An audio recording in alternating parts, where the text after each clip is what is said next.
अभी तक तृतीय पाद चल रहा था, जिसमें आप सबने आत्मनेपद, परस्मैपद और उभयपद प्रकरण पढ़ा। अब आज चतुर्थ पाद का हम प्रारंभ कर रहे हैं। इसमें प्रारंभ के कुछ सूत्र तो सुबंत प्रकरण से संबंधित हैं, किंतु वो भी संज्ञा प्रकरण है, ठीक है। और उसके पश्चात आगे कारक प्रकरण मुख्य रूप से इसमें है। पुनरपि प्रथमाध्याय के चतुर्थ पाद में संज्ञा प्रकरण का ही विशेष प्रधानता है। इसमें पहला सूत्र है आ कडारा दे का संज्ञा।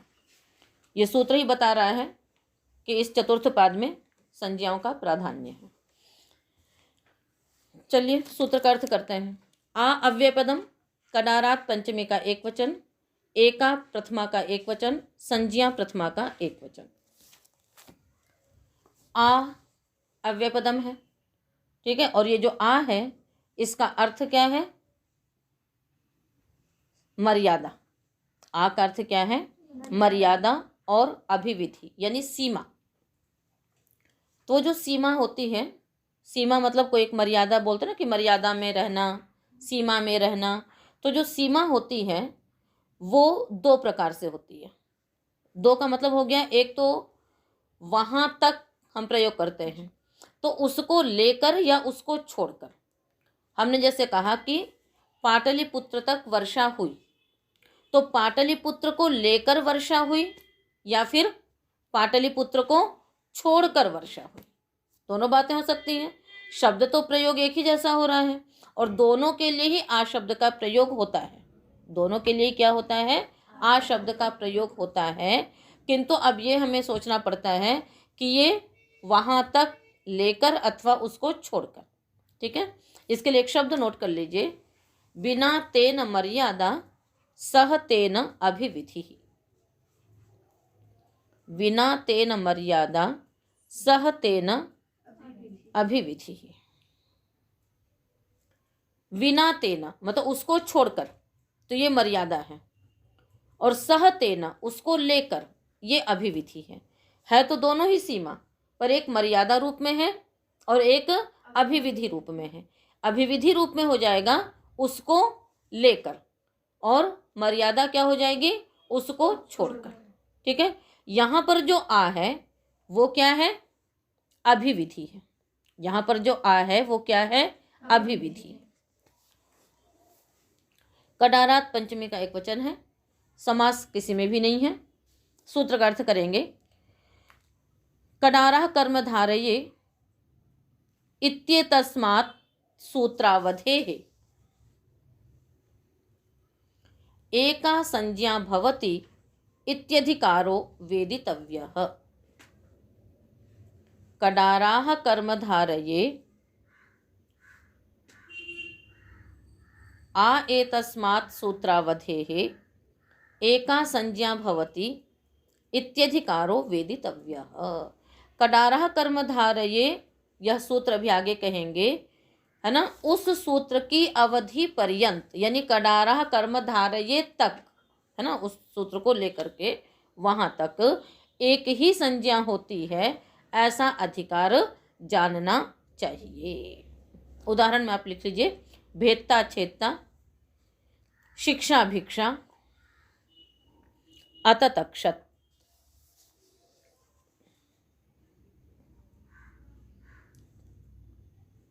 सिद्धि से पूर्व हम थोड़ा सा इस सूत्र के विषय में बताएंगे आपको।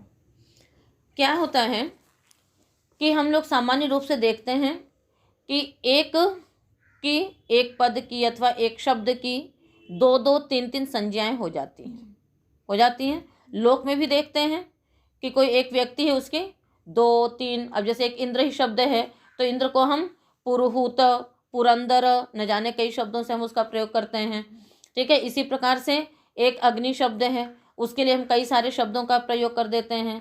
अष्टाध्यायी में भी देखिए आप, तो जैसे एक प्रत्यय है, आप कण्वुल प्रत्यय मान लीजिए, तो सुनवुल की प्रत्यय संज्ञा भी है, उस सुनवुल की कृत संज्ञा भी है, होती कि नहीं होती है। तो इसी प्रकार से तव्यत प्रत्यय देख लीजिए, तो उस तव्यत प्रत्यय की प्रत्यय संज्ञा भी है, कृत संज्ञा भी है, कृत्य संज्ञा भी है। कृत संज्ञा कृदतिंग से है, कृत्य संज्ञा कृत्याह से है, प्रत्यय संज्ञा प्रत्यय के अधिकार में है। इस कारण से एक ही शब्द के, एक ही पद का, एक ही किसी भी वर्ण के अनेक संज्ञाएं होती हैं, हो जाता है ना। किंतु ये जो प्रकरण है यहाँ से लेकर के अब जो हम आगे अभी संज्ञा प्रकरण प्रारंभ होने वाला है 2 सूत्रों के बाद, तो उसमें क्या होगा कि 2 संज्ञाएं एक साथ प्राप्त हो भी रही होंगी तो भी क्या होगा, एक ही संज्ञा होगी, 2 संज्ञाएं उसकी नहीं होंगी। बात आगे समझ में। इस प्रकरण में आ कडारा दे का संज्ञा से लेकर के कडारा कर्मधारय, ये जो द्वितीय अध्याय के द्वितीय पाद का अंतिम सूत्र है 38वें नंबर का, उस सूत्र तक जितनी भी संज्ञाएं होंगी उनमें से 2-2 संज्ञाएं प्राप्त हो सकती हैं, किंतु क्या होगा, उसमें से एक ही संज्ञा होगी, 2 संज्ञाएं नहीं होंगी। बात समझ में आ गई। एक उसकी 2 संज्ञाएं प्राप्त है यदि, तो उनकी क्या होगी, एक संज्ञा होगी। अब कहते हैं एक संज्ञा होगी पर कौन सी होगी, इसका निर्धारण कैसे होगा, तो उसके लिए फिर आगे एक सूत्र बना रहे हैं, विप्रतिषेधे परम कार्यम भी है, और एक सामान्य रूप से व्यवस्था करेंगे, या परा अनवकाशाच, या परा अनवकाशाच।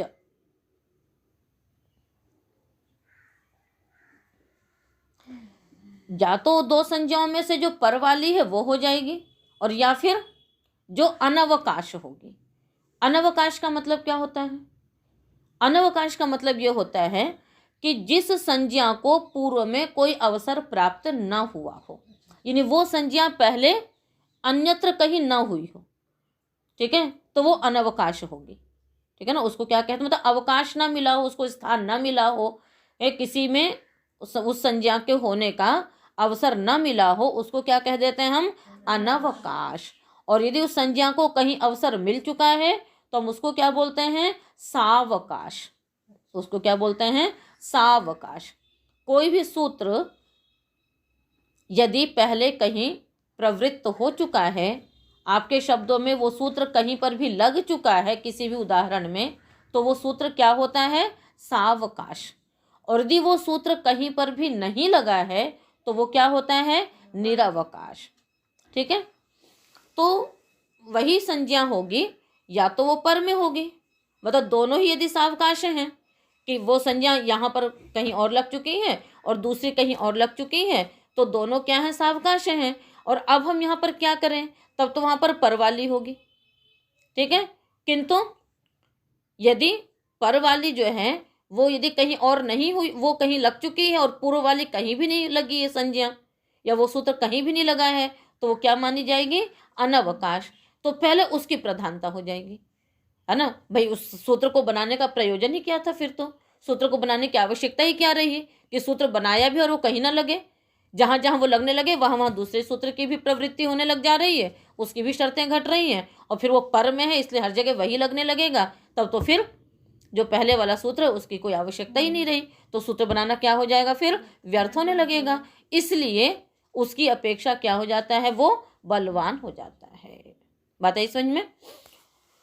तो इसलिए सूत्र की आवश्यकता है कि हम सामान्यतया देखते हैं अन्यत्र लोक में भी और व्याकरण में भी कि एक लोक में देखते हैं कि एक ही व्यक्ति की अनेक संज्ञाएं होती हैं, व्याकरण में भी देखते हैं कि एक ही शब्द की अथवा एक ही पद की अनेक संज्ञाएं होती हैं। इस प्रकार से सर्वत्र ही ऐसा संभव है। अतः महर्षि पाणिनि ने इन पादों में ये व्यवस्था की है कि 2 संज्ञाओं के प्राप्त होने पर एक ही संज्ञा होगी, 2 संज्ञाएं, दोनों संज्ञाएं नहीं होंगी।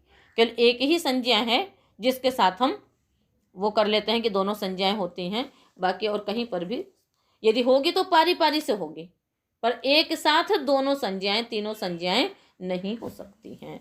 जैसे उदाहरण में आ जाइए आप, भेदता छेदता।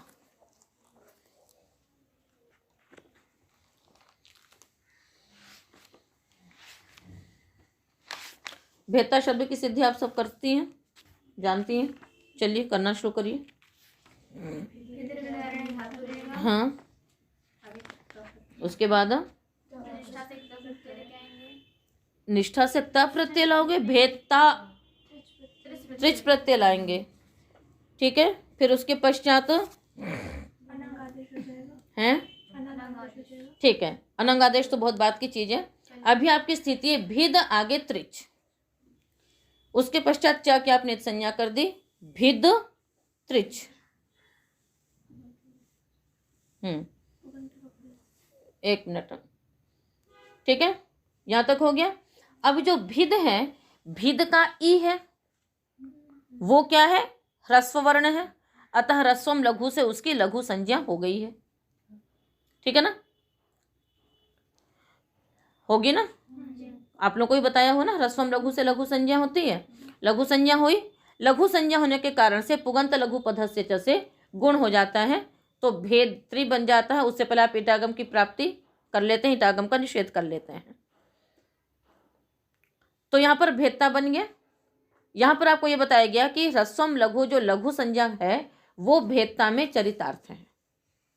वो भेदता में क्या है, चरितार्थ है। चरितार्थ शब्द हमने प्रयोग कर दिया क्योंकि हम लोग के मुख में वही चढ़ा हुआ है, सावकाश है। उसको आप चरितार्थ भी बोल सकते हैं। क्या बोल सकते हैं, चरितार्थ भी बोल सकते हैं, सावकाश भी बोल सकते हैं। तो लघु संज्ञा कहाँ चरितार्थ हो गई, भेदता में चरितार्थ है। अब आगे बढ़िए, शिक्षा। शिक्ष विद्योपादाने धातु है, उसका अर्थ होता है पठन पाठन। भाव में ये प्रत्यय हुआ है। ठीक है, तो शिक्ष भुवाद्यो धातु से आपने धातु संज्ञा कर ली।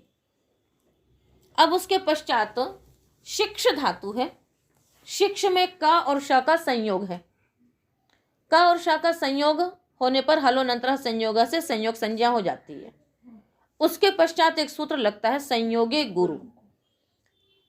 संयोगे परतः पूर्व वर्ण गुरु संज्ञको भवति। संयोग के पर रहते जो पूर्व वाला वर्ण है उसकी गुरु संज्ञा होती है। ठीक है,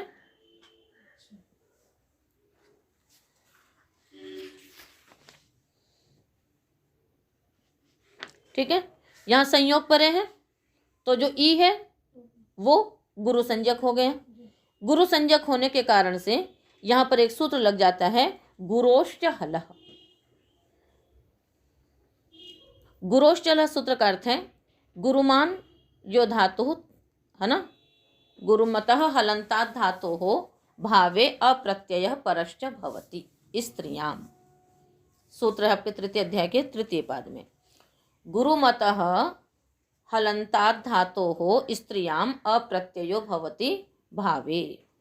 गुरुमान हलंत धातु से अप्रत्यय होता है स्त्रीलिंग में भाव में। जहां पर आप तीन प्रत्यय करती हैं वहीं पर ही ये सूत्र है। और वो क्या करता है, गुरुमान जो हलंत धातु। अब आप यहाँ पर देखो कि ये जो धातु है गुरु संज्ञा भी आपने की है, तो गुरुमान का मतलब क्या हो गया, जिसमें गुरु संज्ञा हुई हो, गुरु वर्ण हो कोई, तो गुरुमान भी है और हलंत भी है क्योंकि श हल अंत में है इसलिए। ठीक है, तो ये हलंत भी है, गुरुमान भी है। इससे हमने स्त्रीलिंग में क्या कर लिया, भाव में अप्रत्यय कर लिया। तो शिक्षा अशिक्षा अजाद्य तष्टाप से टाप करके हमने बना लिया शिक्षा। यहाँ संयोग गुरु सावकाश हो गया, गुरु संज्ञा को सावकाशता मिल गई ना। क्यों, भेदता में लघु संज्ञा सावकाश थी और शिक्षा भिक्षा में गुरु संज्ञा सावकाश है। ठीक है, अब आइए अततक्षत, जहां पे सूत्र घटेगा। ये दोनों उदाहरण आपको हमने केवल इसलिए बताया भी आपको कि यहाँ पर एक सूत्र वहां चरितार्थ है, एक सूत्र यहाँ चरितार्थ है। अब अततक्षत है। अततक्षत में स्थिति क्या है, देखो, तक्षु त्वक्षु तनुकरणे, इससे आपने तक्ष धातु रख ली।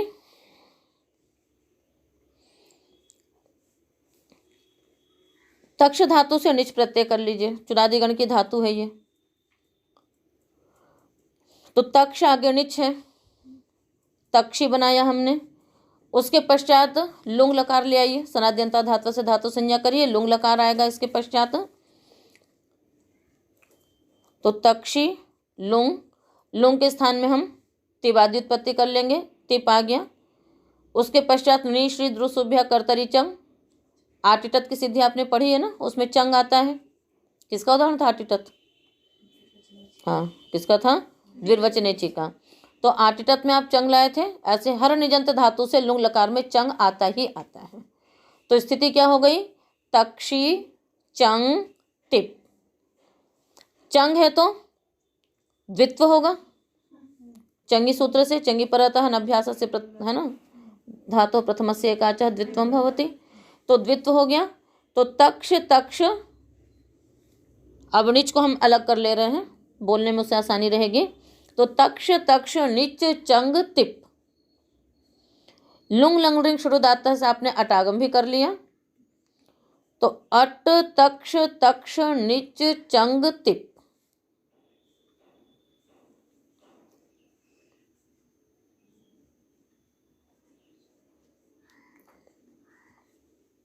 ठीक है, उसके पश्चात आपने नेरनीति लगा लीजिए, अनिदादि अर्धातु के परे रहते नी का लोप हो जाता है, तो नी का लोप हो गया। फिर जो भी कार्य करेंगे हम प्रत्यय लक्षण मान करके कर लेंगे। तो अ तक्ष तक्ष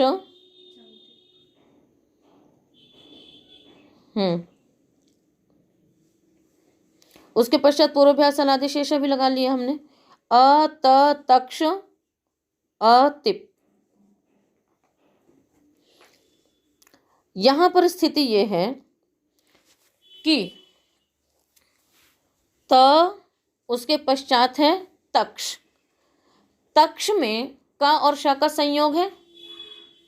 तक्ष में क्या है, का और शा का संयोग है, इसलिए संयोगे गुरु से संयोग के पर रहते ता के अ की गुरु संज्ञा की प्राप्ति है। और जो अ है वो ह्रस्व वर्ण भी है, इसलिए ह्रस्वम लघु से उसके लघु संज्ञा की भी प्राप्ति है। बात समझ में आ रही है। तक्ष का जो अ है, काशा का संयोग है, काशा संयोग के परे रहते अ की गुरु संज्ञा की भी प्राप्ति, जैसे शिक्षा में किया था हमने। और जो त का अ है वो ह्रस्व वर्ण होने के कारण से लघु संज्ञा की भी प्राप्ति ह्रस्वम लघु से, जैसे आपने भेदता छेदता में किया था। तो इस एक ही ता के आकार की, ये भी ध्यान में रखना कि एक ही स्थान में दोनों संज्ञाएं प्राप्त होनी चाहिए। उस त के अ की गुरु संज्ञा भी प्राप्त है और त के अ की लघु संज्ञा भी प्राप्त है। ठीक है, और यदि गुरु संज्ञा भी हो जाए तो हमें यहां पर सूत्र लगाना है सन्वल लघुनि चंग परे नग लोपे। क्या सूत्र लगाना है, सन्वल लघुनि चंग परे नग लोपे।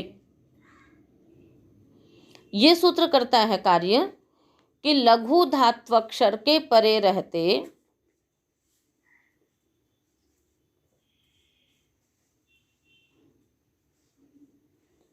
लघु धात्वक्षर के परे रहते अभ्यास को संवत भाव होता है। चंग परक निच के परे रहते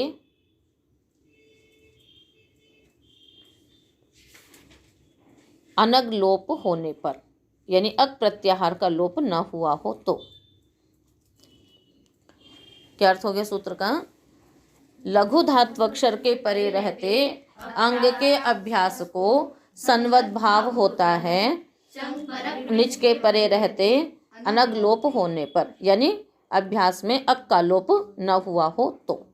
ठीक है ना, अभ्यास में क्या मतलब धातु में ही अग लोप न हुआ हो।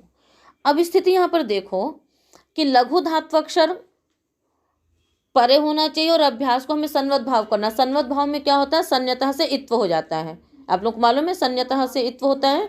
संवत कार्य का मतलब जो कार्य सन के परे रहते होते हैं वे सारे कार्य चंग परक निच के परे रहते होंगे यदि लघु धात्वक्षर परे होगा तो।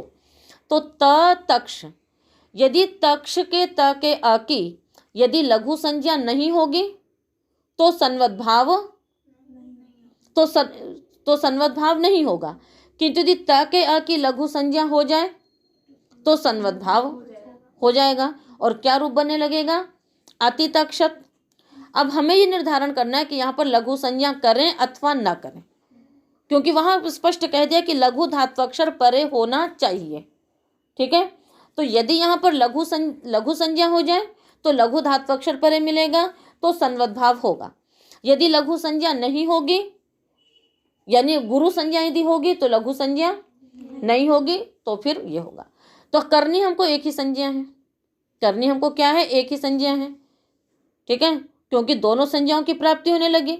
यदि दोनों संज्ञाओं की प्राप्ति होने लग गई तो ये तो भाई ऐसा था कि भाई लघु है, गुरु संज्ञा और गुरु और लघु तो दोनों एकदम विपरीत हैं, गुरु लघु तो दोनों ही एकदम विपरीत हैं और दोनों संज्ञाओं की प्राप्ति हो रही है। अब यहाँ पर हम क्या करें? तो इस सूत्र ने कहा कि एक ही संज्ञा होगी। आ कडारात एका संज्ञा, देखा संज्ञा नहीं एका संज्ञा, जब अलग अलग करके बोलेंगे कि कडार पर्यंत एक ही संज्ञा होगी, तो ये तो निर्धारण हो गया एक ही संज्ञा होगी, किंतु अब कौन सी हो?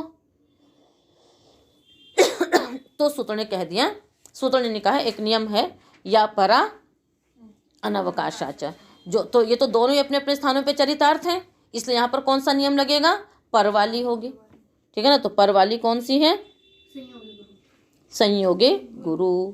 ठीक है, संयोग करते गुरु संज्ञा हो गई। जब गुरु संज्ञा हो गई तो अब लघु संज्ञा नहीं होगी, लघु संज्ञा नहीं होगी। लघु संज्ञा नहीं होगी तो संवद भाव भी नहीं होगा, नहीं होगा तो क्या रूप बनेगा? अततक्षत, अन्यथा क्या बनने लगता? अतितक्षत। आई वो समझ में? तो ये इस सूत्र का प्रयोजन है। आपको इसलिए उदाहरण आपको कई बताए, तो भेदता छेदता बताने का उद्देश्य इतना ही था कि वहाँ लघु संज्ञा चरितार्थ है, शिक्षा भिक्षा में गुरु संज्ञा चरितार्थ है, पर एक स्थिति आई अततक्षत, वहाँ पर दोनों संज्ञाओं की प्राप्ति हुई। सूत्र ने कहा एक ही संज्ञा होगी। ठीक है, यदि एक ही संज्ञा होगी तो भी कौन सी होगी? तो पर अथवा अनवकाश। यहाँ पर अनवकाश है नहीं, दोनों संज्ञा अपनी जगह पे हो चुकी हैं, अतः पर वाली संज्ञा हो गई और कौन सी हो गई? गुरु संज्ञा हो करके यहाँ पर कार्य हो जाता है। ठीक है, तो इस प्रकार से ये अततक्षत ही मुख्य रूप से आपका उदाहरण था। ठीक है, एक सूत्र और है, विप्रतिषेधे परम कार्यम।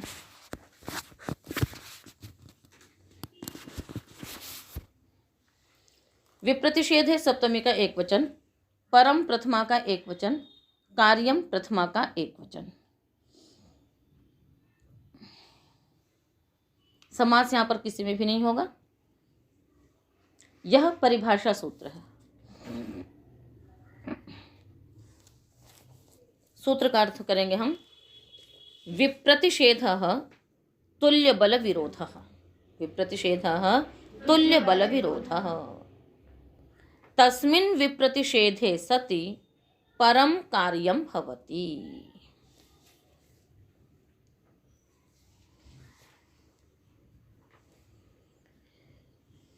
विप्रतिषेध का अर्थ होता है तुल्य बल विरोध। तुल्य बल विरोध मतलब समान बल वाले दो में विरोध होना। इस कार्य को मैं करूंगा, इस कार्य को मैं करूंगा, और दोनों में समान बल है। ठीक है ना, यदि कोई एक कमजोर है तो वैसे भी नहीं कर पाएगा, तो जो बलवान है वही करने लग जाएगा।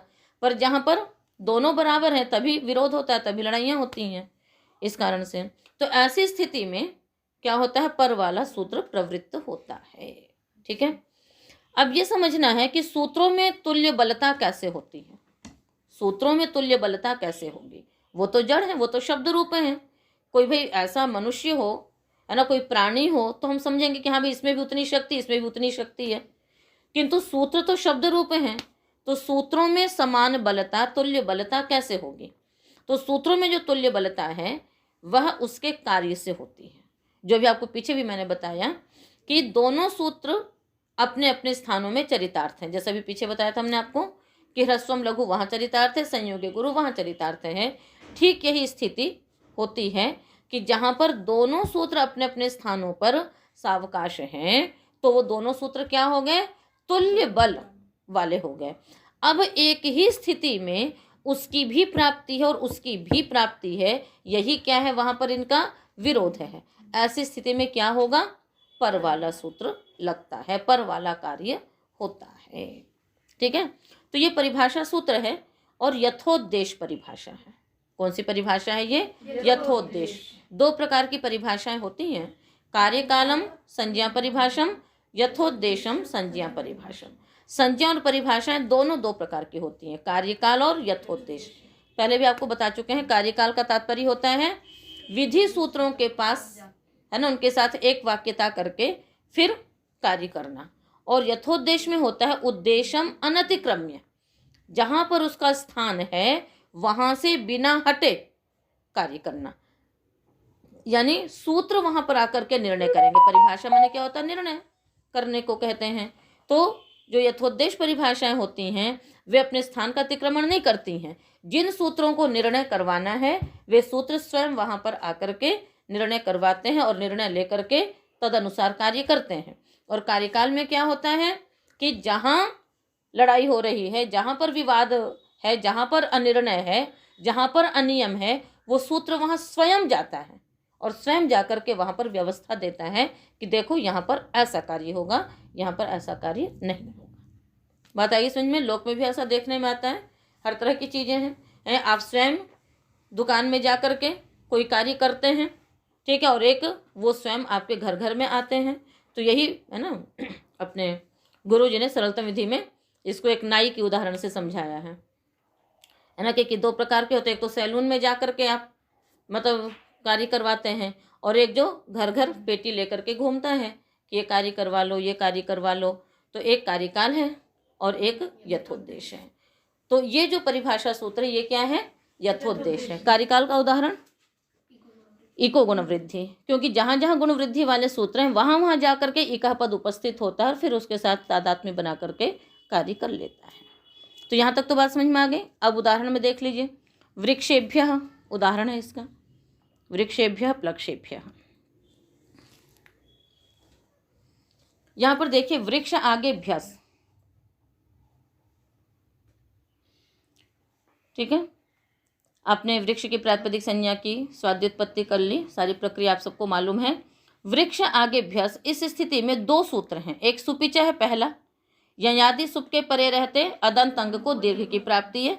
भ्यस का जो भ वो ययादि सुप है, वृक्ष अदंत अंग को दीर्घ की प्राप्ति है।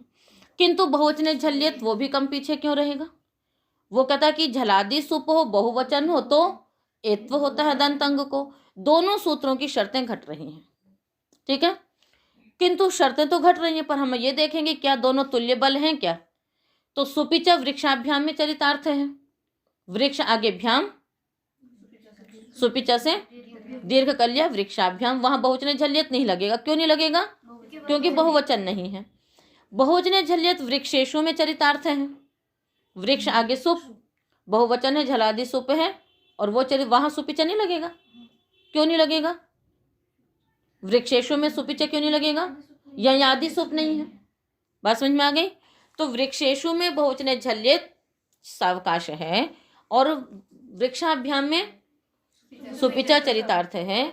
अब वृक्षेभ्य में दोनों तुल्य बल विरोध हैं। क्यों? क्योंकि एक वहां चरितार्थ है, एक वो चरितार्थ है। यहाँ कोई नहीं कह सकता कि कह रहे भाई तुम लग जाओगे तो मैं कहाँ लगूंगा, ना वो उसको कह सकता ना वो उसको कह सकता है।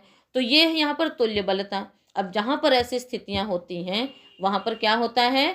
विप्रतिषेधे परम कार्यम, कि पर वाला ही कार्य होता है। तो पर वाला सूत्र कौन सा है? बहुवचने झल्यत। इसलिए यहाँ पर भी बहुवचने झल्यत सूत्र लग करके और फिर एत्व हो जाता है और क्या बन जाता है?